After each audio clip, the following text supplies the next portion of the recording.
Hello and welcome to this video about orbs. This is going to be a quick and basic overview of orbs, what they are, different types, sizes, and just a very basic overview of orbs.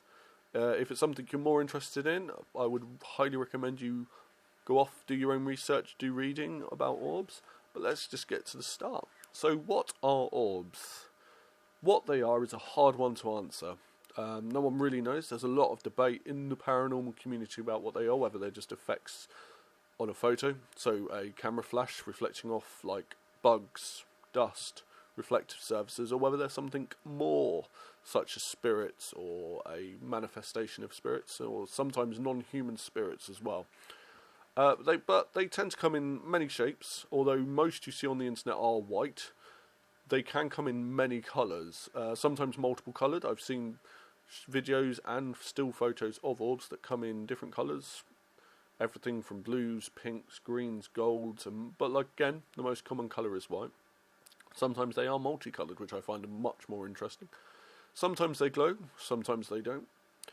Sometimes you can get them on pictures that have flashes. More common is with a flash, but sometimes without the flash, and I think those ones are the more interesting ones, because without a flash it rules out the reflectiveness of bugs. There is still possibility in some low light settings that it's IR reflection that you wouldn't be able to see, possibly hitting the camera, but that's open for debate. But again, once you remove the flash, you are removing the reflectiveness of bugs, reflective surfaces, stuff like that, even rain and stuff, moisture in the air when it's just, before or after it rains, can obviously cause camera flashes.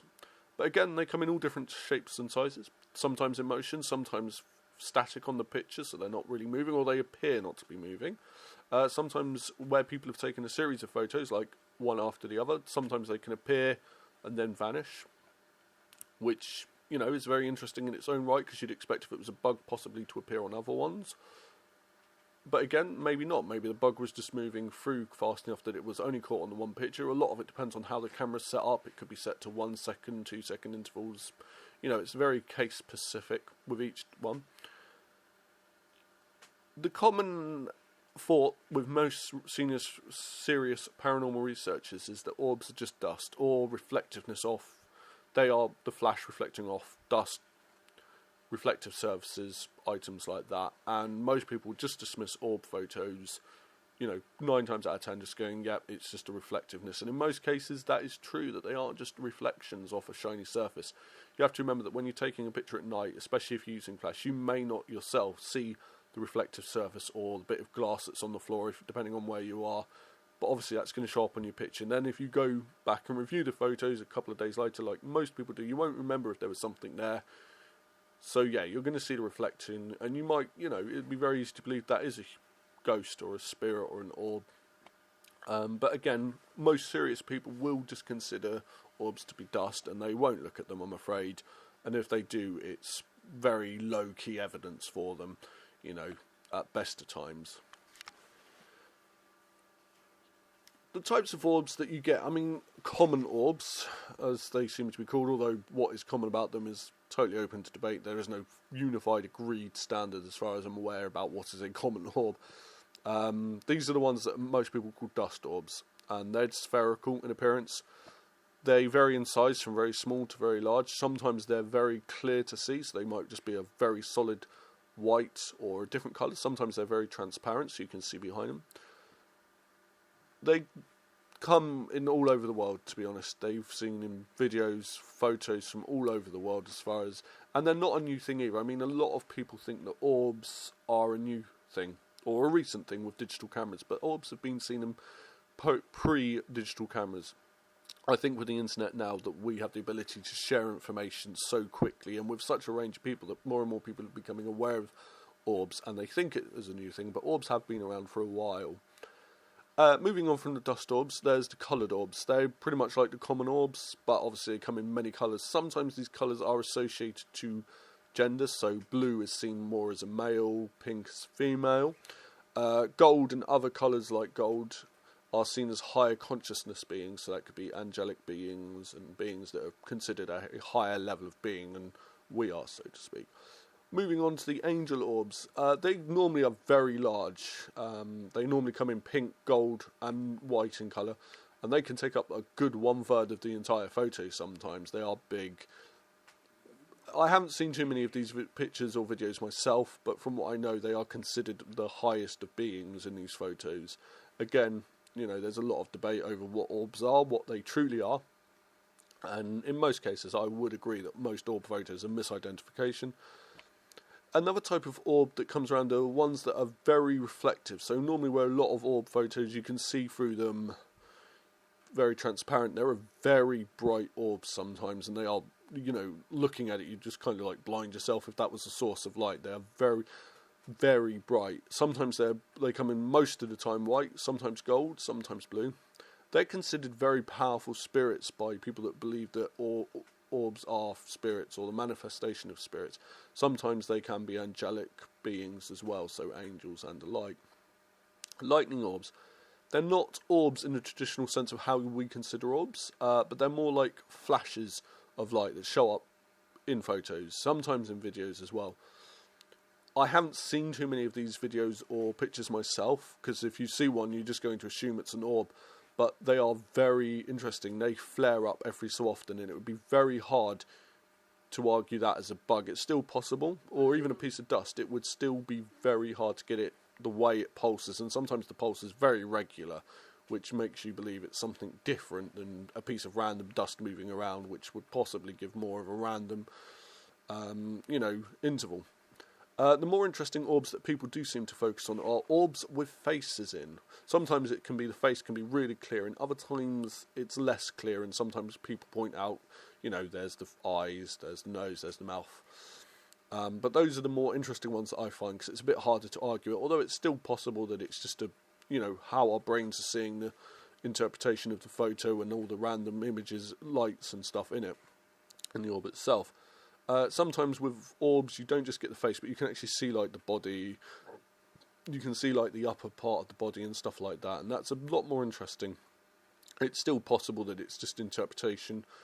Everything is really down to personal interpretation of videos and photos. The other ones that don't get mentioned as much, like the moving orbs, where they come in like comets, so you can see the main part, and obviously there's a bit of a trail out behind it. Donut orbs, rectangular orbs. I've seen pictures where they're triangles. They're less common, but they're a lot more interesting because they're not the standard common one. So it's a bit harder to argue when you've got a triangle orb that it's a piece of dust. It's very unlikely to be like that. Videos are always more interesting as well, I think, when you've got a video of an orb, because it gives something more of a time sense of how it's come to be, as opposed to a single second or half a second moment of a camera. Sometimes they, like I said, they can start pulsing. Some move in very erratic behaviour, which you would not expect from dust or a beetle. So they'll just literally just about turn on themselves. They'll just, they'll change direction. Sometimes they'll come closer to the camera. There have even been many videos where people have spoken to these things and got them to do things, and they've appeared and they've come closer when they've been asked to. And that shows more of an intelligence behind it. It's still possible it's not, but when you start getting orbs that appear on command and start coming closer or going further away or vanishing, that shows that there's an intelligence, and not just an intelligence, but it understands us, or understands us on a level, and that we're interacting in some way. And those videos are a lot harder to explain as dusts or orbs. Not like orbs, sorry, but the normal common explanation for orbs, so reflections of light, stuff like that. As far as orbs goes, no one really knows what they are. I think that's probably one of the best things about the whole paranormal spectrum, really, is no one really knows the answers. We're close to some answers, possibly, in some areas, and there is a lot of pioneering research going out there where people are really pushing the limits of trying to understand what these things are, but we are not close to understanding, and that's the whole field of paranormal. Someone's out there claiming to be an absolute expert on the paranormal or a particular thing.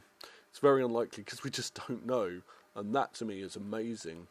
Of course, because we don't know, and because the research is quite limited in the respects of being able to reproduce it in a true scientific method, that does mean that a lot of the time, a lot of the research just gets overlooked. It gets ignored, or it just gets laughed at, or just no one cares.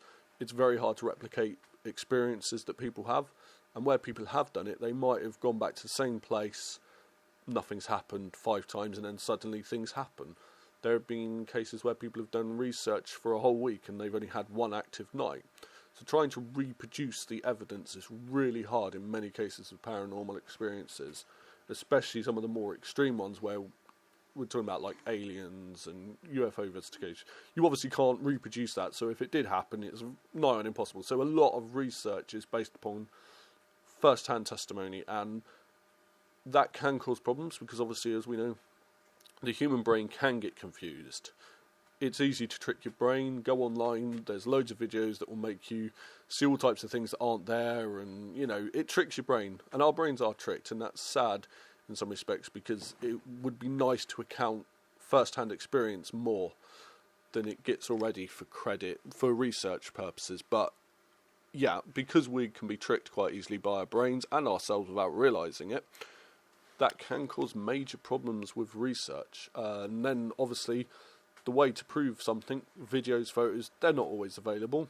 And even when they are, a lot of the videos, a lot of photos of orbs and ghosts and spirits and everything are still very open to interpretation. It's very hard to prove beyond a doubt that something is definitely something. You can prove it may not be many things, but you've still got to, you know, to make that jump and say, yes, it's definitely a ghost, is really hard and very hard to prove ultimately. What I would do is encourage you to go on the internet, go searching for all information on orbs, both for and against orbs. There's a lot of research out there done by people that proves orbs are more than just, you know, dust. In a lot of cases, there's a lot of research to prove that they are just dust. And, you know, the best education that anyone can give themselves is to be open-minded and read everything about it. Even if you are for orbs, even if you believe that all orbs are spirits and ghosts, by looking at the counter-arguments, you will better yourself. It may reinforce your point, and you may then truly believe, you know, you may more believe in something from your point of view by reading the counter-arguments. You know, the moment you close your mind off to anything, I think is a bad thing, especially when it comes to research and sciences. You have to be open to these things, whether you believe in it or not. You know, you might look at all pictures of ghosts and go, yep, they're all real, but if you read the counter-arguments, even if you don't agree with what the person said, you're educating yourself, you're learning, and seeing things from both points of view, even if you don't agree with it, is the best way that I personally think there is to learn. So go out there, go on Google or whatever search engine you wish to use, you know, look up orbs, look up the pictures, you know, and really read the research out there. There is some amazing stuff out there on orbs. If you enjoyed this video, please like and subscribe, and obviously we release more videos of the paranormal, and we do cover everything within the paranormal, not just orbs or ghosts. We do a lot more, and we're going to be producing more videos over the next, well, hopefully very long time. So please subscribe, share the video with your friends if you wish, and we will catch you soon. Keep safe out there. Bye.